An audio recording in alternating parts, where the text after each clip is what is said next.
Assalamualaikum warahmatullahi wabarakatuh. Pada kesempatan kali ini kita akan membahas mengenai qiyas.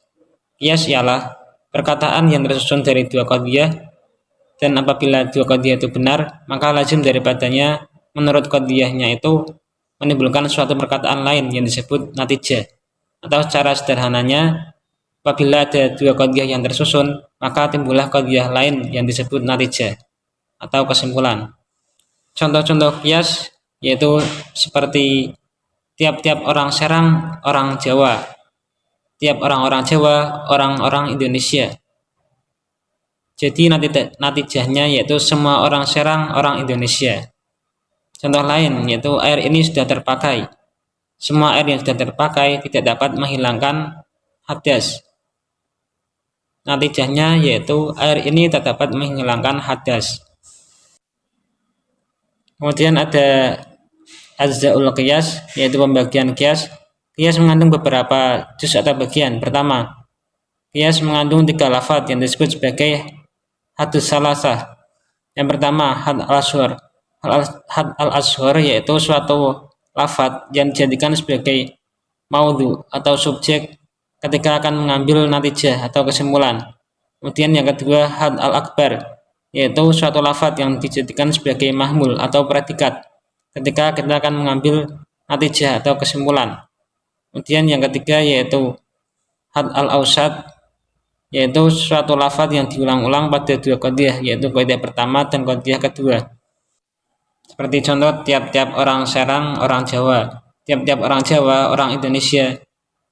Had al-asghar di sini yaitu tiap-tiap orang Serang, karena orang Serang ini yang dijadikan sebagai maudhu atau subjek pada natijah atau kesimpulan.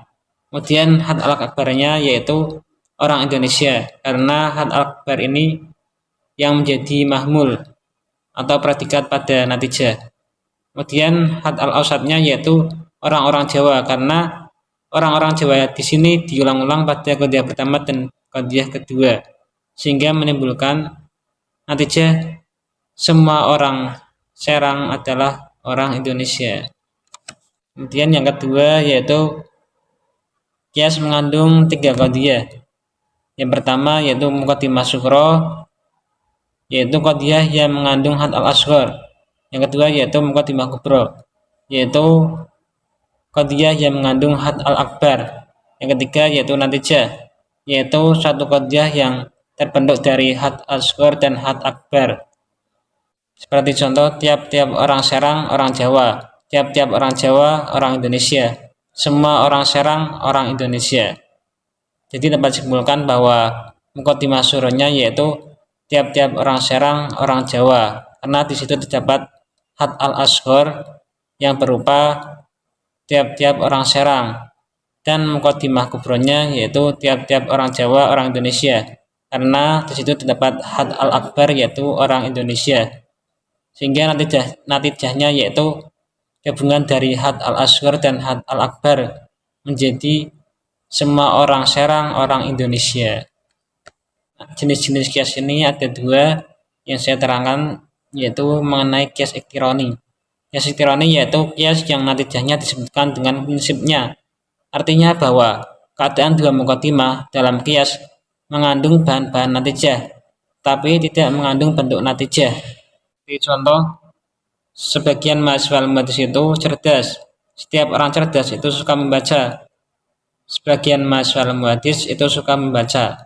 Natijah pada qiyas tersebut telah disebutkan pada 2 muqaddimah dengan bahan-bahan natijah.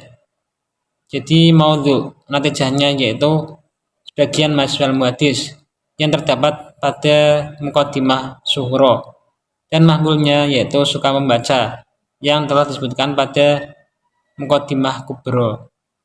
Kemudian pembagian qiyas iqtirani ini ada 2, yaitu qiyas iqtirani hamli dan qiyas iqtirani syarti. Qiyas iqtirani hamli yaitu qiyas yang mengandung qadhiyah hamliyah saja, sedangkan qiyas iqtirani syarti qiyas yang mengandung qadhiyah hamliyah dan juga qadhiyah syartiyah. Kemudian qiyas iqtirani syarti ini juga dibagi menjadi 5. Yang pertama, qiyas yang tersusun dari 2 qadhiyah syartiyah muttasilah, Seperti contoh, apabila seseorang bisa menjaga aturan-aturan kesehatan, maka ia jarang terkena penyakit. Dan apabila ia jarang terkena penyakit, maka ia akan hidup sehat dan sejahtera.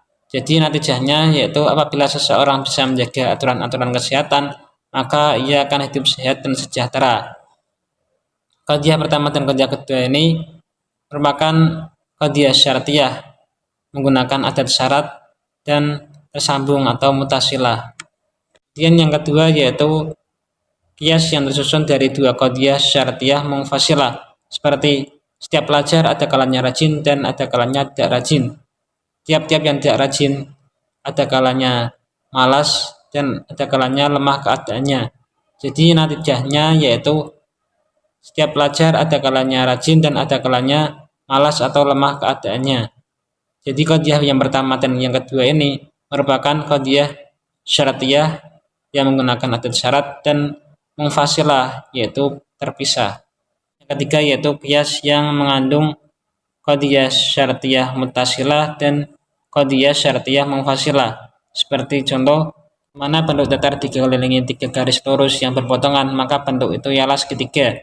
Tiap-tiap bentuk segitiga ada kalanya mempunyai sudut tegak lurus dan ada kalanya mempunyai sudut tumpul. Maka natijahnya bila mana bentuk datar dikelilingi tiga garis lurus yang berpotongan, maka ada kalanya bentuk itu mempunyai sudut tegak lurus dan ada kalanya mempunyai sudut tumpul. Pertama ini menunjukkan qadiyah syartiyah mutasilah karena bersambung, dan qadiyah yang kedua ini menunjukkan qadiyah syartiyah munfasilah karena terpisah. Keempat yaitu qiyas yang tersusun dari qadiyah syartiyah mutasilah dan qadiyah hamliyah. Contohnya seperti bila mana bangsa itu mengatur pemerintahnya sendiri, maka bangsa itu mempunyai kepala negara. Setiap yang mempunyai kepala negara, maka bangsa itu merupakan bangsa yang merdeka. Jadi natijahnya yaitu bila mana bangsa itu mengatur pemerintahnya sendiri, maka bangsa itu merupakan bangsa yang merdeka. Pada qadiyah yang pertama ini merupakan qadiyah syartiyah mutasilah dengan menggunakan adat syarat dan juga bersambung. Sedangkan yang kedua ini merupakan qadiyah hamliyah tanpa menggunakan adat syarat. Dan yang kelima yaitu qiyas yang tersusun dari qadiyah syartiyah munfasilah dan qadiyah hamliyah. Contohnya seperti selalu benda itu ada kalanya bergerak dan ada kalanya tidak. Semua yang bergerak itu mempunyai perasaan. Jadi natijahnya yaitu benda itu ada kalanya tidak bergerak dan ada kalanya mempunyai perasaan.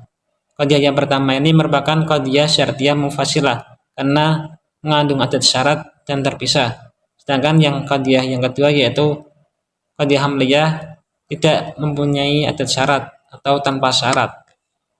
Mungkin itu penjelasan dari saya mengenai qiyas iqtirani. Kurang lebihnya mohon maaf. Wassalamualaikum warahmatullahi wabarakatuh.